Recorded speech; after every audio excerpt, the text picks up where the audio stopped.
Dr. Irwin Jackson, 1341 Jackson Bluff.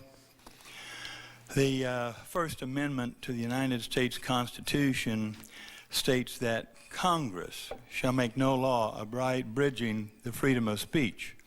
Furthermore, it does guarantee my individual right to petition the government for redresses of my grievances. What part of this very simple yet powerful statement does this commission not understand? The First Amendment died on March 12, 2014 in Tallahassee at the hands of John Marks, who used a kill switch to silence me and protect Scott Maddox from the public questioning. During the past couple years, I've exposed the self-serving actions of John Marks and Scott Maddox. My 3 minutes of truth has embarrassed both men and has cost them significant financial loss. John's losses total in excess of $300,000 annually. Sadly, this commission can't handle even 3 minutes of the truth. In response to the truth, this commission created a kill switch that John can use to silence me and hide the truth from the public. What arrogance. John, the First Amendment did not authorize you or Scott to review and approve my free speech. My 3 minutes have exposed the biomass plant that would have destroyed the South Side while profits were going to a city commissioner. Deferred comp, textbook conflicts of interest, as you see here.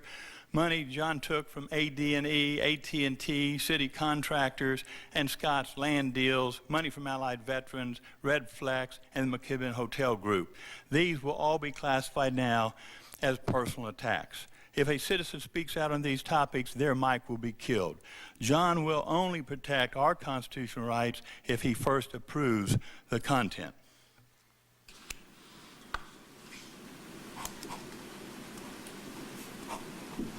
Constitution of the United States, and I will defend his right to free speech. Shut up. Be quiet right now. Look. Please sit down. Please sit down.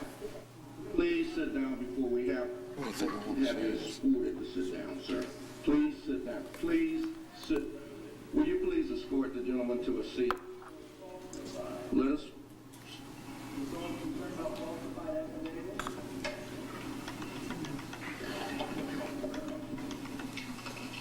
Tallahassee is not a community that will accept a kill switch to silence its citizens.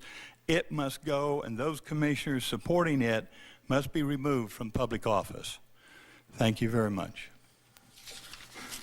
I only have one comment. I did not and never have used that switch, period. Mayor, the next speaker is Harry Brown. Next speaker is Harry Brown, and he will be followed by Bob Ippolito.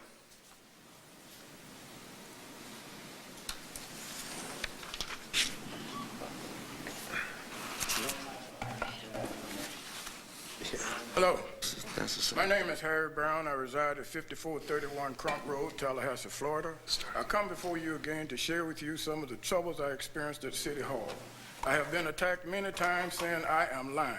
I have never come before this commission telling a lie. I do not have time to come before you to tell lies. Scott, I invite you to sue me if you feel that I have told a lie on you. I have had to endure, my wife and I have had to endure the pain and indignity of you, Scott, reading from a document of lies that was fabricated by Anita Favors. Now, if that is a lie, Sharon O'Fonnell told my lawyer while under oath that she was ordered to prepare that document for you by Anita. Boss told me to prepare it, and I will do anything my boss tells me.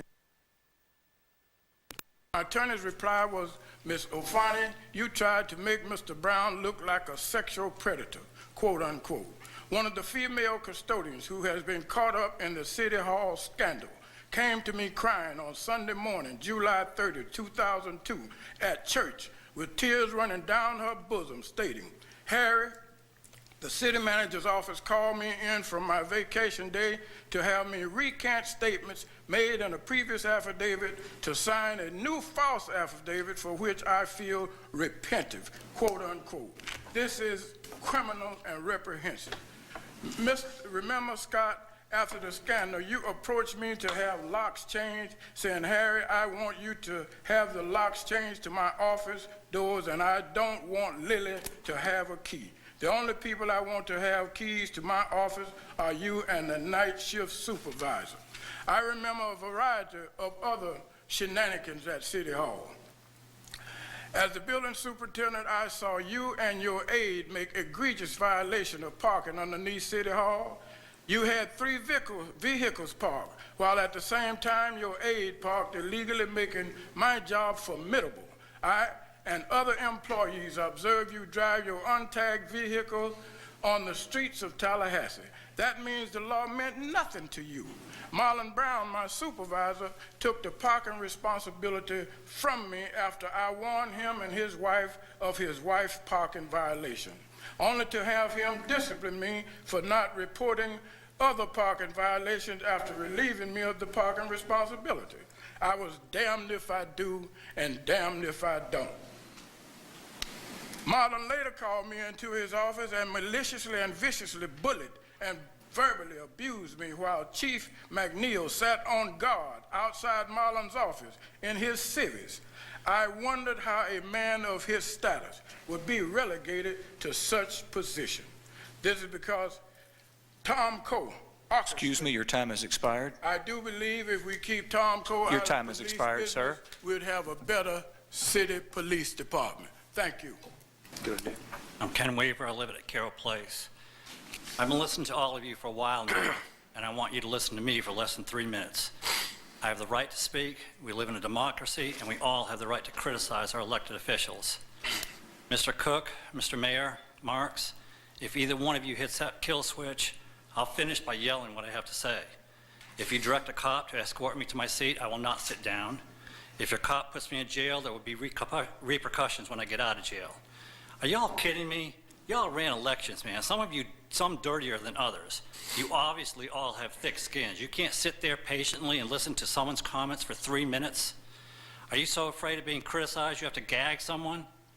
Or is it you can't handle the truth? God help any of you who plan on running for higher office and are subjected to political cartoons in the newspapers. You'll be wanting to gag the press also. How ironic it was, last night's newscast where they discussed this kill switch supposedly put in to ensure civility. And it showed you, Mayor Marks, yelling, shut up, just shut up and sit down. I guess only public speakers are required to be polite. And you, Maddox, calling Dr. Jackson a bully. How much of a bully does it take to threaten a public speaker with police force? I guess this kill switch is a pet project of Marks and Maddox, but all you other commissioners, if you don't speak up against this kill switch, you are complicit in gagging free speech. Do the right thing. Part of your job is to listen to citizen complaints and concerns, no matter how impolite or rough they may be. Do your job and listen. Don't put earplugs in or get up and leave when the comments get heated. Listen. Remove this kill switch before a judge orders you to remove it. Remove it before you waste taxpayer dollars trying to defend it. Thank you. Thank you very much. Next speaker is Kenneth Thurston. He will be followed by Curtis Baines. This is Kenneth Thurston at 4595 Berkeley Drive. I want to thank you for this opportunity. First thing I want to offer up is that I wore some things today which might be offensive to others. I wore my FSU flag. If you're an Auburn or a Florida fan or Miami fan, that might be offensive to you. I've got a right to wear it. I wore my flag pin. That's offensive to some people. I've got a right to wear it. In this country, we have a right to free speech. And there's nothing you can do at this level to change that. I want to comment that the internet has an amazing power to spread information and to educate people. If I ever meet Al Gore, I'm going to thank him for inventing it. He did. Back in 2001, a county council said, it's an article I got off the internet, out of the newspaper, the county council is drawing the line, no more name calling. No more calling people by their first names. We have to maintain some sort of decorum, and referring to county executive by her first name is inappropriate. Implementing a kill switch creates a self-appointed arbiter of what constitutes appropriate speech or what constitutes a personal attack. Sometimes we say dumb things, sometimes we say inflammatory things, sometimes we say dangerous things, sometimes we say hurtful things. Some things should not be said out of consideration for who might be unnecessarily hurt. Nevertheless, we have a right, granted by our Constitution, to say what is on our minds, especially when we disagree with our elected, appointed, or hired government employees.